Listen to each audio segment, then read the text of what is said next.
साथियों, आपका हार्दिक अभिनंदन।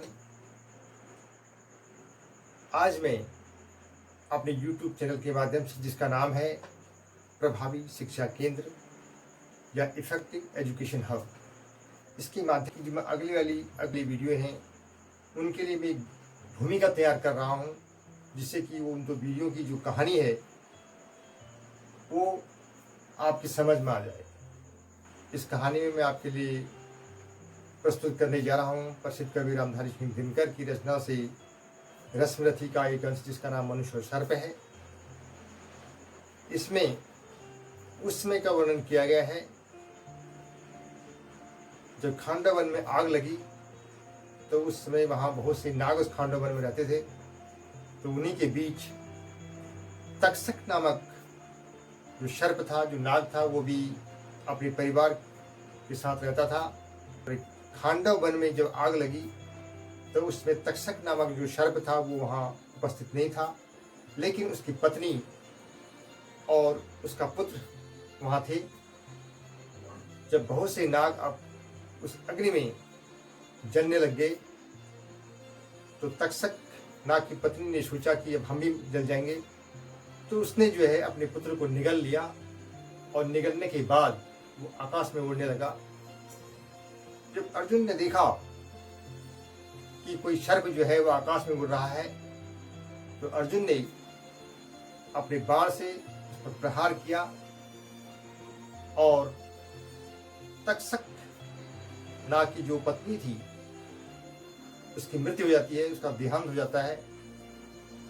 लेकिन उसका जो पुत्र है अश्वसेन, वो बच जाता है। बचने के बाद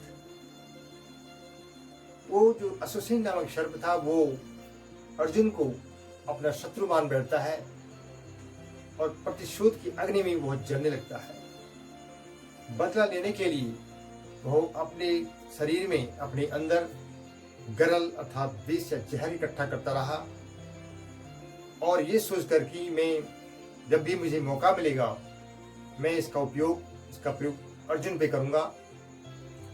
लेकिन जब महाभारत का युद्ध चल रहा था, तो महाभारत के युद्ध में जब कर्ण और अर्जुन का घनघोर युद्ध हो रहा था, तो अश्वसेन को पता लगा कि आज तो कर्ण और अर्जुन का घनघोर युद्ध है।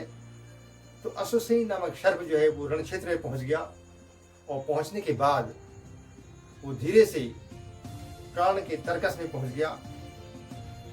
कर्ण के तरकस में जाने के बाद उसने वहां बाण का रूप धारण कर लिया, और जब कर्ण ने अपने निशंग से, अपने तरकस से बाण को निकाला और अर्जुन पर फेंकने लगा, तो भगवान श्री कृष्ण ने समझ गए कि ये जो कर्ण जो इस बार जो बाण फेंक रहा है, ये बाण नहीं, ये कोई नाग है। तो अर्जुन को बचाने के लिए भगवान श्री कृष्ण ने जब कर्ण ने प्रहार किया, तो तक्षक नाग के पुत्र का जो अश्वसेन जिसका नाम था, उस बाण को जब कर्ण ने संधान किया, तो भगवान श्री कृष्ण समझ गए कि ये बाण नहीं, ये नाग है, और इससे अर्जुन के प्राण जा सकते हैं, उसकी मृत्यु हो सकती है। तो अर्जुन को बचाने के लिए त्रिलोकीनाथ भगवान श्री कृष्ण ने अपने पैरों से रथ को दबा दिया, और रथ को दबाने से रथ की पहिए जो हैं वो जमीन में धंस गए, और वो तक्षक नाग का जो पुत्र था अश्वसेन, वो अर्जुन के मुकुट से टकराकर मुकुट को साथ में लेकर के नीचे गिर गया, और मुकुट तो जल गया, लेकिन अर्जुन बच जाते।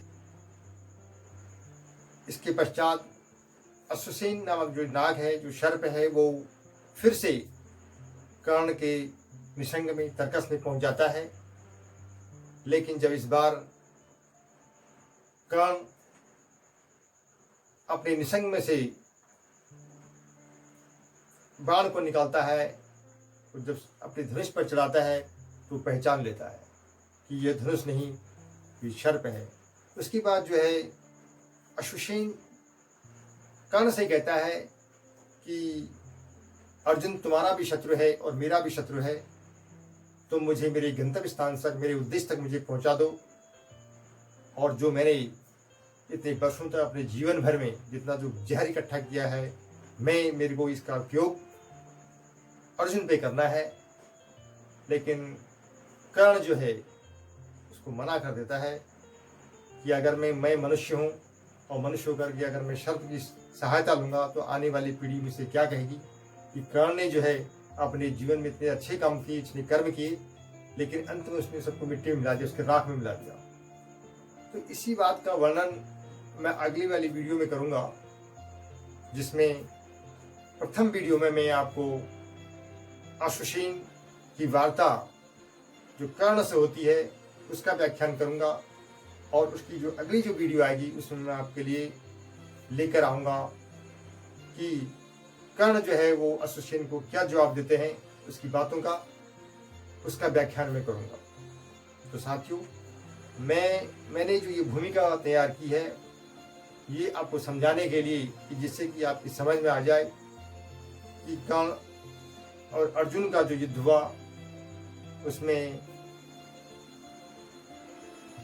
उस युद्ध में अश्वसेन नामक सर्प और कर्ण में क्या वार्ता हुई, उसी का व्याख्यान मैं आपके सामने प्रस्तुत करूंगा।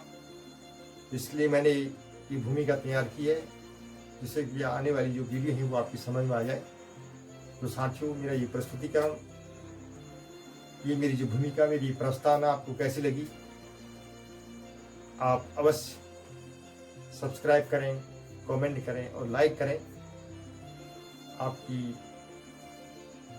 आपका बहुत बहुत शुक्रिया। आशा करता हूँ कि आपको मेरी ये वीडियो पसंद आएगी। ये जो मैं आपके सामने प्रस्तुत करने जा रहा हूँ यह एक शिक्षाप्रद अंश है और मुझे विश्वास है कि आपको अवश्य पसंद आएगा। अभी मैं आपका हार्दिक अभिनंदन करता हूँ और वीडियो को यहीं समाप्त करता हूँ। धन्यवाद।